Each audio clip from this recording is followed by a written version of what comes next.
आगे बढ़ेंगे। शेख हसीना की दहाड़ से टेंशन में है मोहम्मद यूनुस। मैं लौटूंगी और पुलिस कर्मियों की मौत का बदला लूंगी, ये शेख हसीना बोलती नजर आई। वर्चुअल बांग्लादेश पर सबसे बड़ी खबर आ गई है। शेख हसीना ने भारत में बैठकर ऐलान किया है कि मैं बांग्लादेश वापस जाऊंगी और कट्टरपंथियों को बर्बाद कर दूंगी। दोस्तों, दो इंपॉर्टेंट डेवलपमेंट्स हैं। पहली डेवलपमेंट तो ये है कि भारत ने बांग्लादेश की पनिशमेंट शुरू कर दी है। देखिए, बाद में बांग्लादेश से शेख हसीना ने यह वादा किया है प्रदर्शन में और कहा कि नोबेल पुरस्कार विजेता यूनुस ने देश को एक टेररिस्ट स्टेट में तब्दील कर दिया है। ये बड़ा स्टेटमेंट शेख हसीना का। और बांग्लादेश की तरफ से इंडिया से ये रिक्वेस्ट की गई है कि सार्क को रिवाइव किया जाए, क्योंकि बांग्लादेश के फॉरेन मिनिस्टर ने इंडिया के external affairs minister doctor Jaishankar से ये रिक्वेस्ट की कि सार्क को रिवाइव किया जाए।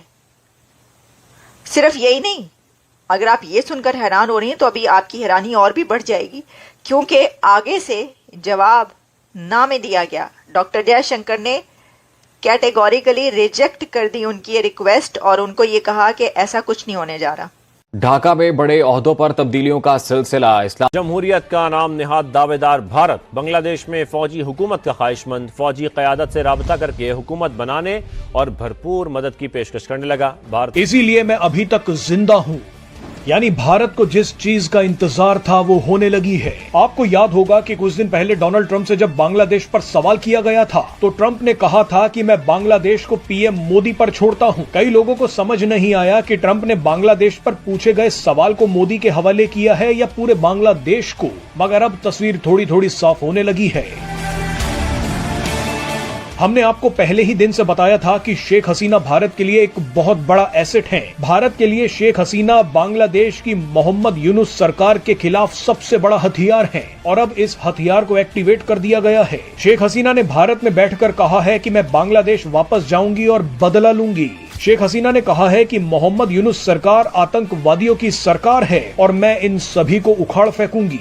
इशारों पर चलने वाली हसीना वाजिद पर भी इंडियन सरजमीन तंग।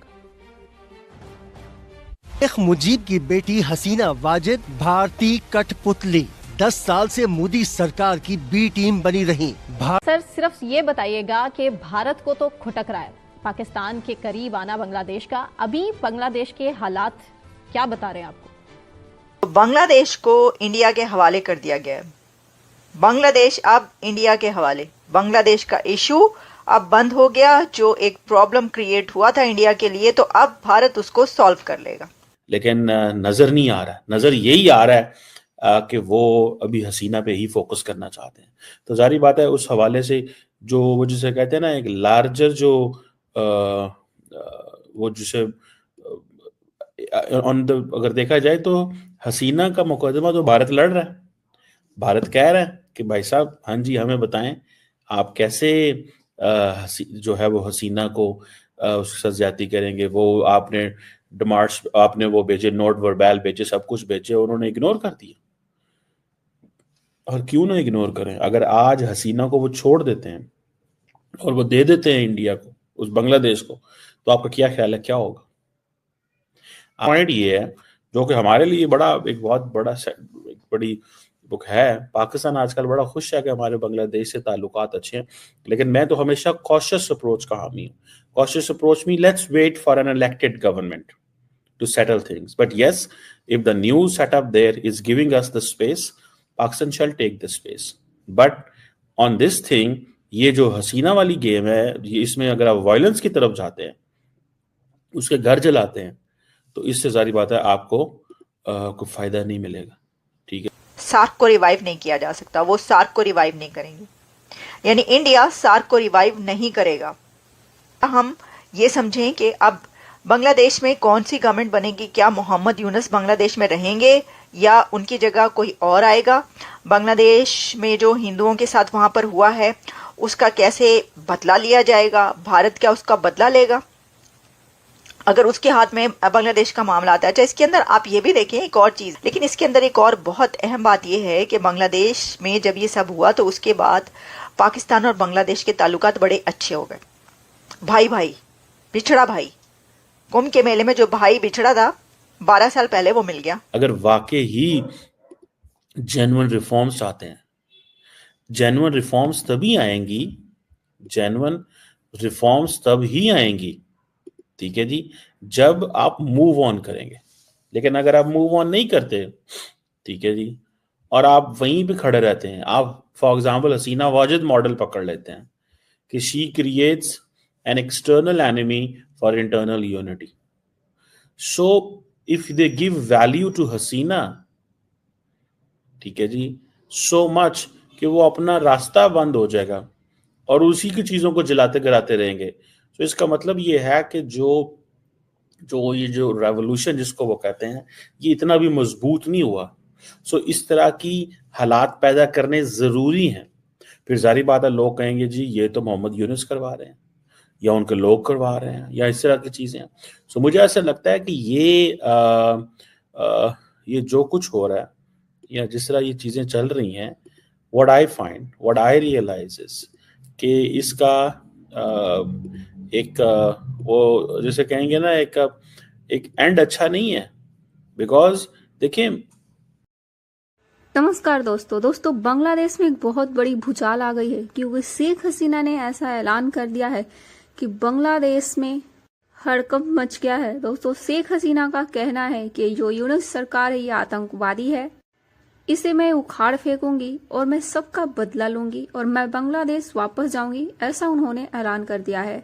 तो दोस्तों, फाइनली अब शेख हसीना बांग्लादेश वापस लौटने की तैयारी में है और इधर बांग्लादेश और पाकिस्तान की निंदे उड़ी हुई है। लेकिन दोस्तों, कुछ पाकिस्तान के मीडिया ऐसी भी है जो बहुत ज्यादा खुश हो रहे हैं कि भारत के साथ बांग्लादेश के रिश्ते खराब है और हमारे साथ बांग्लादेश के रिश्ते अच्छे हो गए हैं। जैसे ये लोग बोलते हैं ना कि पहाड़ों से ऊंची, शहद से मीठी, झरनों से नीची, पत्तों से ऊंचे, पता नहीं क्या क्या चाइना के साथ ये लोग बोलते हैं कि ऐसा हमारा दोस्त है। तो दोस्तों, ये लोग बांग्लादेश के मामले में भी अब ऐसा ही बोल रहे हैं कि कुंभ के भाई मिल चुके हैं, बिछड़े हुए जो इतने दिन से बिछड़े हुए थे, और इस बात की ये लोग खुशी मना रहे हैं क्योंकि इनको लगता है कि बांग्लादेश में यूनुस सरकार परमानेंट है। अब दोस्तों, इनको कौन बताए कि यूनुस सरकार की वहां से जल्दी सत्ता उखड़ने वाली है। पहले की तरह ही फिर से एक बार दोनों भाई कुंभ के मेले की तरह ही बिछड़ जाएंगे और फिर ये लोग मीडिया पर बैठकर रोना रोएंगे कि भारत ने हमारे साथ ये कर दिया, बिजली गुल हुई तो भारत ने कर दिया। दोस्तों, इनका रोना स्टार्ट हो जाएगा। खैर, वीडियो अच्छी लगे तो वीडियो को लाइक कीजिए, शेयर कीजिए, चैनल को भी सब्सक्राइब कीजिए। मोहम्मद यूनुस की जो मौजूदा सेटअप की जो जॉब है वो है डेमोक्रेसी को प्रमोट करना या रिस्टोर करना डेमोक्रेसी को। अगर आपने हसीना वाजिद को अकाउंटेबल ठहराना है तो वो जरूर ठहराएं थ्रू द कोर्ट्स को कहें कि जी हमने ये करना है, तो लोगों को पता होगा जी हाँ जी ये करने वाले हैं, ठीक है जी। लेकिन अगर आप ये नहीं करते तो फिर आप सारा टाइम इसी में लगे रहेंगे, झगड़ों में लड़े रहेंगे, तो you won't be able to make a way, आप वो रास्ता नहीं बना पाएंगे। और इस वक्त देखें, दुनिया देख रही है बांग्लादेश को। बांग्लादेशी लोग जो है ना, वो उन्होंने 1971 में एक दफा हर चीज ऊपर नीचे कर दी, अभी फिर उन्होंने हर चीज ऊपर नीचे कर दी है। ये बड़ी बात होती है। ये पाकिस्तान आज तक नहीं, यहाँ पे लोग नहीं कर सकते। मैं आपको बात बताऊं, शायद उसकी वजह ये है कि उसकी डिफरेंट फैक्टर्स, हम उसके ऊपर जा सकते हैं।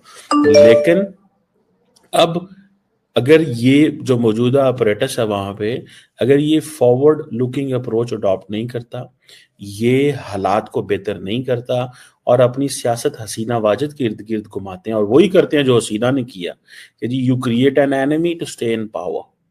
सो the way Hasina created an enemy to stay in power, तो वो कितनी देर चलेगा? So at the end of the day, any government or any operators needs a legitimacy. So don't get a legitimacy from external factors. अपने अवाम से legitimacy ले। मेरी तो ये ऑब्जर्वेशन है, मेरी ये असेसमेंट है, मेरा ये व्यू है, और मैं समझता हूँ कि अगर हम इसको वो देख लें, ठीक है जी, तो बड़े पैमाने पे शायद वहां पे एक लॉन्ग टर्म तब्दीली आ सकती है।